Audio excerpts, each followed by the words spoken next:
Hi everyone, this is another Vinyl Finds video. This is from the last 2 months, so there's a lot of stuff to get through. So I've got a big pile of CDs here. I've bought a lot of Zappa records. I've got Joe's Garage, his last album, The Yellow Shark, Brel Conducts Zappa, The Perfect Stranger, Baby Snakes, The Best Band You Never Heard in Your Life, Does Humour Belong in Music. Got the Lumpy Money box set, which was recently released by Universal. But the best ones I thought were the sort of alternative releases that I got. Which one? Little Dots is a really good sort of jazzy sort of live album. The version of Cosmic Debris is brilliant because there's sort of a really big horn section on there which really suits it. Chicago 78 has a really good version of the Meat Shall Inherit Nothing, which is a lot more stripped back compared to the version on You Are What You Is.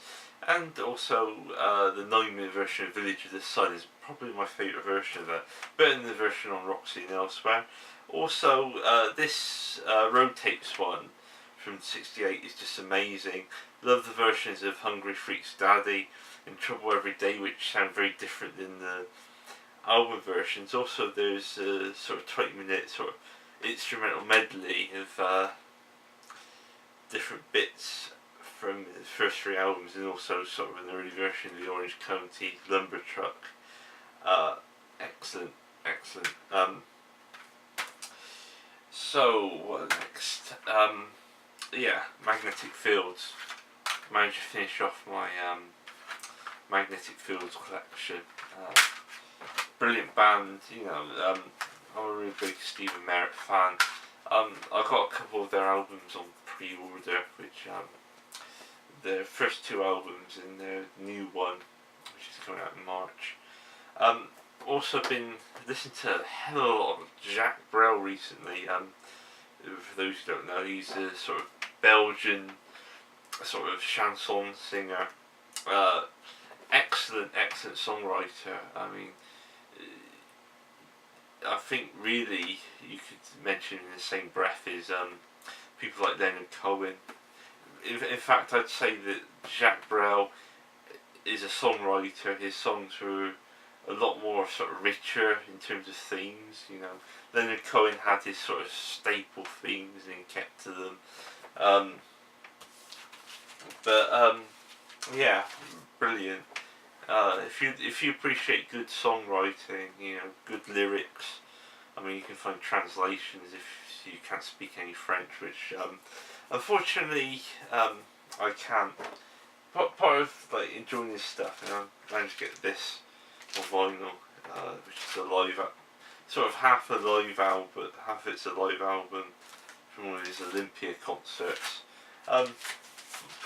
It's weird listening to his music, you know. He's got such a good grasp of the French language. It sort of makes me regret not being very good at languages at school. So yeah, onto the vinyl. Which ones? Where to begin? So like last year, I got this on vinyl.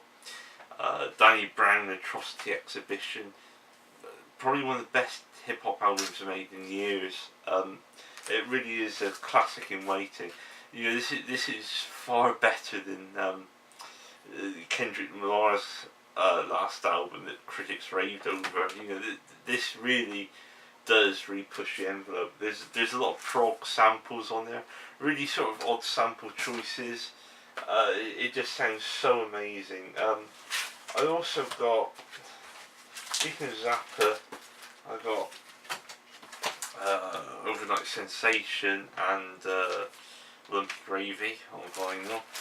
I mean, the 2 of them aren't my favourite albums, but they're good to have on vinyl. I also got some really classic albums over Christmas. I managed to get Amy Winehouse Back to Black.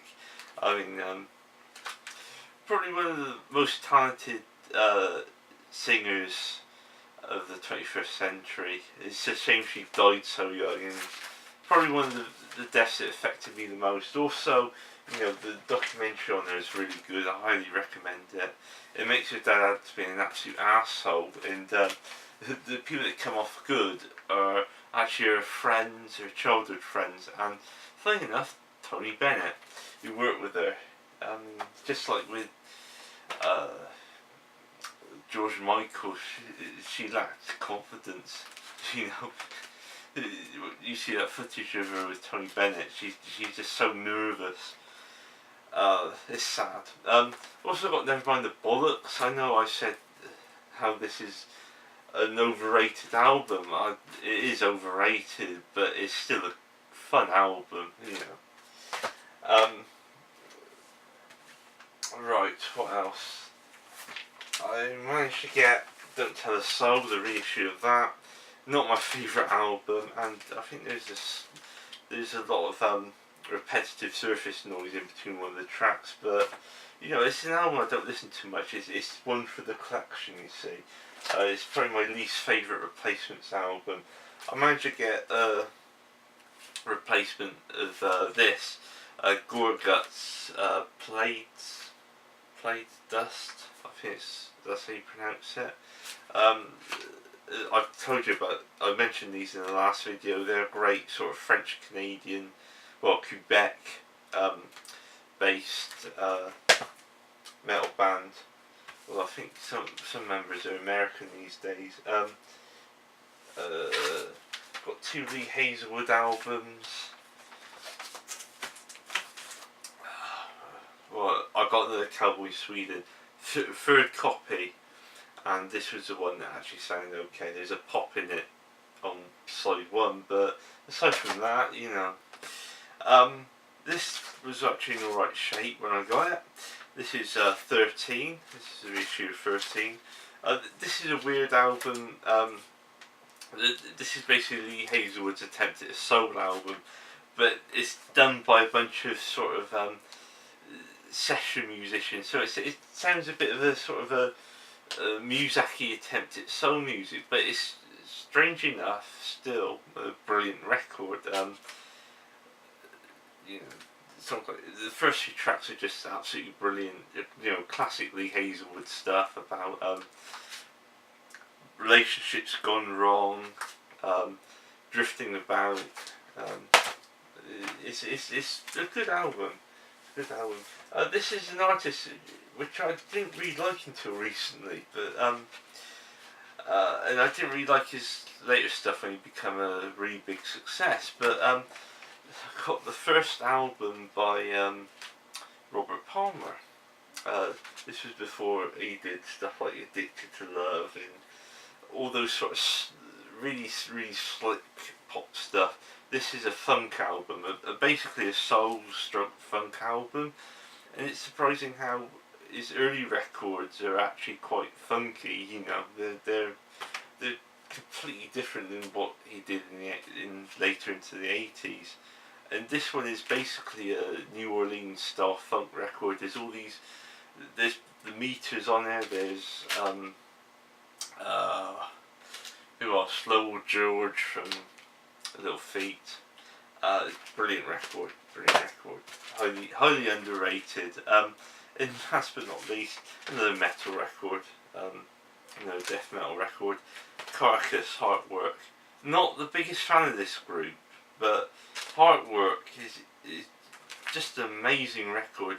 These folks are from Liverpool. Scouse death metal.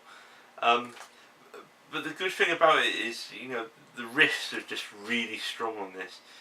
They're basically, I think, if a band like Opeth or the Jethro Tull of death metal, or were the Jethro Tull of death metal, these were more the Thin Lizzy of death metal. And there is a bit of a Thin Lizzy influence here. Really accessible record, really enjoy it. So yeah, that's about it for the moment. I've got some more records on pre-order, but I think I've got enough to do a video. You know, it's so yeah. Until hopefully I'll do one next month, an update video. So until then, goodbye.